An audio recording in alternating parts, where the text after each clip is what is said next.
Learn English through Stories G18 PDF. Adapted and modified by Kulwant Singh Sandhu. Contents: 1. Little Master's Return. 2. Hawa Mahal. 3. Grammar page used to do. 1. Little Master's Return by Rabindranath Tagore. Raicharan was 12 when he first came to work in the house. He was from Jessore district and had long hair and large eyes. A slender boy with gleaming dark skin. His employer's caste was the same as his. His main duty was to help with looking after their 1-year-old son, who in time progressed from Raicharan's arms to school, from school to college, and from college to being officer in the local court. Raicharan had remained his servant. But now there was a mistress as well as a master in the household, and most of the rights that Raicharan had hitherto had over Anikul Babu passed to her.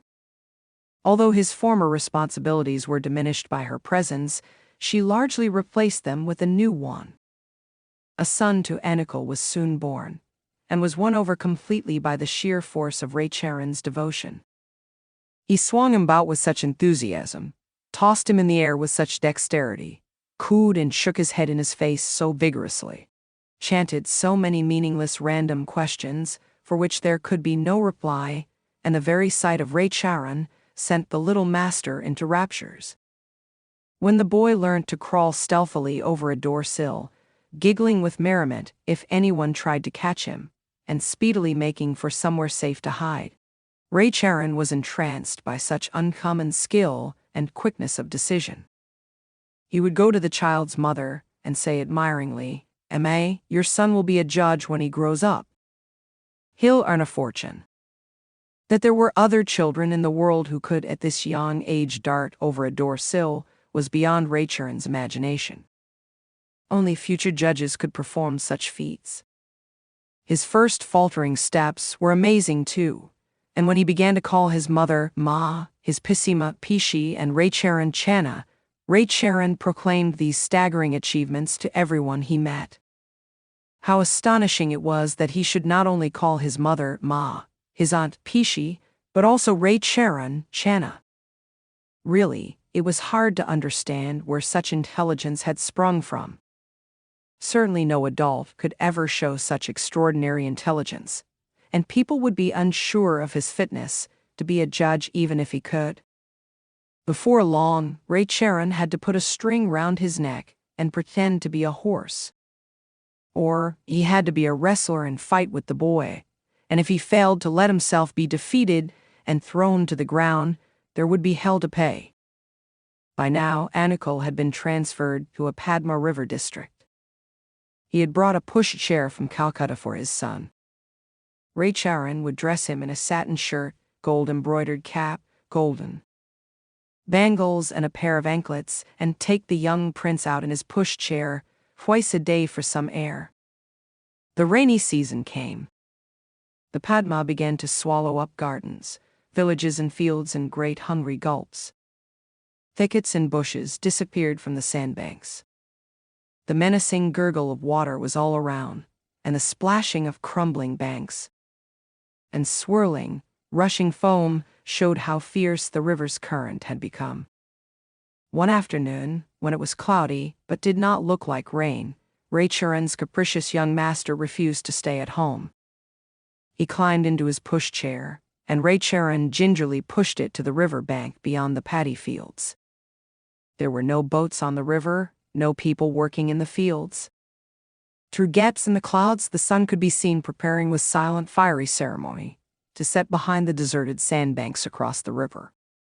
Suddenly peace was broken by the boy pointing and calling, "Flowers, Channa, flowers." A little way off, there was a huge kadamba tree on a wet, muddy stretch of land, with some flowers on its upper branches. These were what had caught the boy's attention. A few days previously, Raicharan had strung some flowers onto sticks and made him a kadamba cart. He had had such fun pulling it along with a string that Raicharan did not have to put on reins that day, an instant promotion from a horse to a groom. Shanna was not very willing to squelch through the mud to pick the flowers. He quickly pointed in the other direction and said, Look at that bird, flying, now it's gone, come, bird, come." He pushed the chair forward fast, burbling on in this way. But it was futile to try to distract by so simple a device a boy who would one day become a judge, especially as there was nothing particular to attract his attention anywhere, and imaginary birds would not work for very long. "All right," said Ray Charon. "You sit in the chair and I'll get you the flowers. Be good now. Don't go near the water." Tucking his dhoti up above his knees, he headed for the kadamba tree. But the fact that he had been forbidden to go near the water immediately attracted the boy's mind away from the kadamba flowers and towards the water. He saw it gurgling and swirling along, as if 1,000 wavelets were novelty, merrily escaping to a forbidden place beyond the reach of some mighty Ray Charon. The boy was thrilled by their mischievous example. He gently stepped down from his chair and edged his way to the water. Picking a long reed, he leant forward, pretending the reed was a fishing rod. The romping, gurgling wavelets seemed to be murmuring an invitation to the boy to come and join their game. There was a single plopping sound, but on the bank of the Padma River in monsoon spate many such sounds can be heard. Ray Charon had filled the fold of his dhoti with kadamba flowers. Climbing down from the tree, he made his way back towards the pushchair, smiling, but then he saw that the child was not there. Looking all around, he saw no sign of him anywhere. His blood froze. The universe was suddenly unreal pale and murky as smoke. A single desperate cry burst from his breaking heart. "Master, little master, my sweet, good little master." But no one called out Channa in reply. No childish mischievous laugh came back. The Padma went on rushing and swirling and gurgling as before, as if it knew nothing and had no time to attend to the world's minor occurrences. As evening fell, the boy's mother grew anxious and sent people out to search with lanterns. When they reached the river bank, they found Ray Charon wandering over the fields like a midnight storm wind, sobbing, "Master, my little master." At last he returned home and threw himself at his mistress's feet, crying in reply to all her questions, "I don't know, Ame, I don't know." Although everyone knew in their hearts that the Padma was the culprit, suspicion fell on a group of gypsies encamped at the edge of the village. The mistress of the house even began to suspect that Ray Charon had stolen the boy, so much so that she called him and entreated, "Bring back my child, I'll give you whatever money you want." But Ray Charon could only beat his brow, and she ordered him from her sight. Anakal Babu tried to dispel his wife's unfounded suspicion. What motive could Ray Charon have had for so vile an act? "What do you mean?" said his wife. "The boy had gold ornaments on him." Aye. Ray Charon went back to his home village. His wife had not borne him a child, and he had long ceased to hope for one. But it so happened that before the year had ended, his aging wife gave birth to a son, and then soon afterwards died. At first Ray Charon had nothing but hatred for the newly born child, who he felt had somehow taken the little master's place by deceit. It seemed a deadly sin to delight in his own son, after allowing his master's only son to be washed away. If his widowed sister had not been there, the child would not have breathed earth's air for long. Amazing it was, but after a few months, the child began to crawl over the doorsill and show a merry ability to evade all sorts of restrictions. He chuckled and wailed just as the little master had done. Sometimes when Ray Charon heard him cry, his heart missed a beat. It was just as if the little master were crying somewhere for his lost Ray Charon. Felna, that was what Ray Charon's sister called the boy, began in due course to call her Pishi. When Ray Charon heard that familiar name one day, he suddenly thought, "The little master cannot do without my love. He has been born again in my house." There were several convincing proofs in favor of this belief. First, there was the short interval between the death and the birth. Second, his wife could not, at so advanced an age, have conceived a son merely through her own fecundity. Third, the child crawled, toddled, and called his aunt Pishi, just as the little master had done. There was much to indicate that he too would grow up to become a judge. Ray Charon then remembered the strong suspicions the mistress of the house had had, and he realized with astonishment that her maternal instinct had rightly told her that someone had stolen her son. He now felt deeply ashamed of the way he had neglected the child. Devotion took hold of him again. From now on he brought him up like a rich man's son. He bought him satin shirts and a gold-embroidered cap. His dead wife's ornaments were melted down to make bangles and bracelets for him. He forbade him from playing with the local children. All day long he himself was the child's sole playmate. Whenever they got the chance, the local boys would mock Felna for being a prince, and the villagers marveled at Ray Charon's odd behavior. When Felna was old enough to go to school, Ray Charon sold his land and took the boy to Calcutta. With great difficulty he found a job and sent Felna to a high-class school. He skimped and scraped to get the boy good food and clothing and a decent education, saying to himself, "If it was love for me that brought you into my house, dear child, then you must have nothing but the best." 12 years passed in this way. The boy did well at his studies and was fine to behold. Sturdily built, with a dark, glossy complexion. He took great trouble over his hair. His tastes were refined and cultured. He could never think of his father quite as his father, because Ray Charon treated him with a father's affection, but a servant's devotion. To his discredit, Felna never told anyone that Ray Charon was his father. The students in the hostel where Felna lived were always making fun of the rustic Ray Charon. And it cannot be denied that, when his father was not present, Felna joined in the fun. But everyone was fond of the mild, doting Ray Charon, and Felna also loved him. But, to repeat, not quite as his father, affection was mixed with condescension. Ray Charon grew old. His employer was perpetually finding fault with him. His health was deteriorating, and he could not concentrate on his work. He was also getting forgetful. But no employer who pays full wages will accept old age as an excuse. Moreover, the cash that Ray Charon had raised by selling off his possessions was nearly at an end. Felna was always complaining now that he was short of proper clothes and luxuries. One day, Ray Charon suddenly resigned from his job and giving Felna some money and said, "Something has happened. I need to go back to the village for a few days." He then set off for Barasat, where Anikul Babu was now Munsif. Anikul had had no other child. His wife still grieved for her son.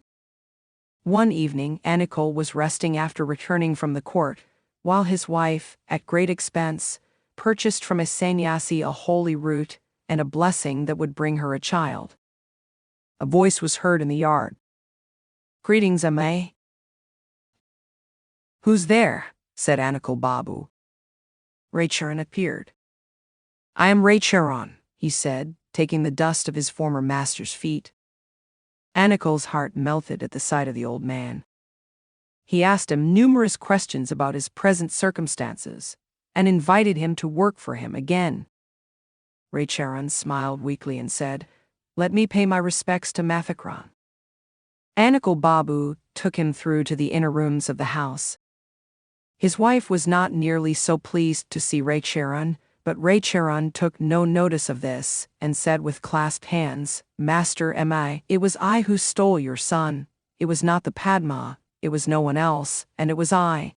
Ungrateful wretch that I am." "What are you saying?" said Anikul. "Where is he?"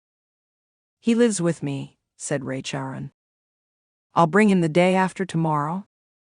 That was Sunday, and the courts were closed. Husband and wife watched the road anxiously from dawn. At 10 o'clock, Ray Charon arrived with Felna. Anikel's wife, without thought or question, drew him onto her lap, touched him, sniffed him, eyed his face intently, cried and laughed nervously. Truly, the boy was fine to look at. Nothing in his looks or dress suggested a poor background. There was a very loving, modest, bashful expression in his face. At the sight of him, Anikel's heart too swelled with love. But keeping his composure, he asked, "What proof do you have?" "How can such an act be proved?" said Raicharan. "Only God knows that I stole your son.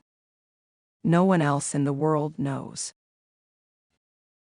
Anikel thought the matter over, and decided that since his wife had embraced the boy as her own with such fervor, it would not be appropriate to search for proof now. Whatever the truth might be, it was best to believe.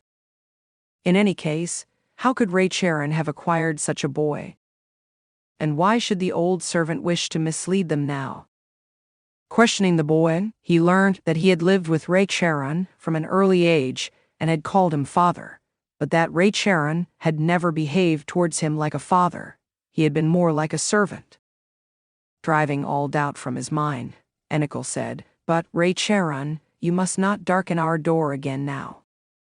With clasped hands and quavering voice, Raicharan replied, "I am old now, master, where shall I go?" "Let him stay," said the mistress of the house. "I have forgiven him, let our son be blessed." "He cannot be forgiven for what he has done," said the righteous Anikel. "I didn't do it," cried Raicharan, embracing his master's feet. "God did it." Even angrier now that Raicharan should lay the blame for his own sin onto God, Anikel said, "One should not place trust in someone who has betrayed trust so heinously." Rising from Anikel's feet, Raicharan said, "It was not I, master. Then who was it?" "It was my fate." No educated man could be satisfied by such an explanation. "I have no one else in the world," said Raicharan. Felna was certainly rather annoyed that Raicharan had stolen him, a Munsif's son, and dishonorably claimed him as his own. But he said generously to Anikel, "Father, please pardon him. If you won't let him stay in the house, then give him a monthly allowance." Raicharan, saying nothing, looked once at his son and made no obeisance to all. Then he went out through the door and disappeared into the world's multitude. At the end of the month, when Anikel sent a small sum to Raicharan at his village address, the money came back. No one of that name was known there. Vocabulary: 1. Dexterity, skillfulness, skill in using your hands or your mind. You need good manual dexterity to be a dentist. 2. Raptures, delight, feeling of extreme pleasure and happiness. 3. Stealthily, secretly. 4. Merriment, happiness. 5. Entranced, amazed or enthralled. 6. Dart, rush or go quickly. 7. Feats, deeds. 8. Staggering, astonishing. 9. Sprung from, came from. 10. Hell to pay, a lot of trouble. 11. Capricious, impulsive or unpredictable. 12. Gingerly, cautiously. 13. Squelch, walk on wet surface. 14. Burbling on, talking fast. 15. Futile, useless. 16. Red, a stick. 18. Fecundity, fertility. 18. Heinously, in an evil manner. 2. Hawa Mahal. Hawa Mahal, English translation. Palace of Winds, or Palace of the Breeze, is a palace in Jaipur, India. It is constructed of red and pink sandstone. The palace sits on the edge of the city palace, Jaipur, and extends to the Zenana, or women's chambers. The structure was built in 1799 by Maharaja Sawai Pratap Singh. He was so intimidated and inspired by the unique structure of Khetri Mahal, and he built the grand and historical Hawa Mahal. It was designed by Lal Chand Ustad. Its unique 5-story exterior is akin to the honeycomb of a beehive with its 953 small windows, called jarukas, decorated with intricate latticework. The original intention of the lattice was to allow royal ladies to observe everyday life and festivals celebrated in the street below without being seen, since they had to obey strict purdah, face cover. The lattice also allows cool air from the venturi effect, Dr. breeze, through the intricate pattern, air conditioning the whole area during the high temperatures in summer.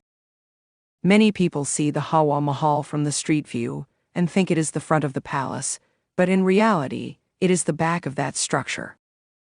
In 2006, restoration and renovation works on the Mahal were undertaken, after a gap of 50 years, to give a facelift to the monument at an estimated cost of Rs 4,568 million. The corporate sector lent a hand to preserve the historical monuments of Jaipur, and the Unit Trust of India has adopted Hawa Mahal to maintain it. The palace is an extended part of a huge complex. The stone-carved screens, small casements, and arched roofs are some of the features of this popular tourist spot. The monument also has delicately modeled hanging cornices. Like several other monuments of Jaipur, the palace is also constructed using sandstone. The palace is located to the south of Jaipur city, at the main road intersection called the Badi Chowpat, Big 4 Square. Jaipur city is well connected by road, rail and air with the rest of the country. The Sanganer International Airport is at a distance of 13 kilometers, 8.1 miles from the city. Entry to the Hawa Mahal is not from the front, but from a side road to the rear end. It is particularly striking when viewed early in the morning, lit with the golden light of sunrise. Hawa Mahal is considered an excellent example of Rajputana architecture. It is visited by a large number of visitors from all parts of India and abroad. 3. Grammar page.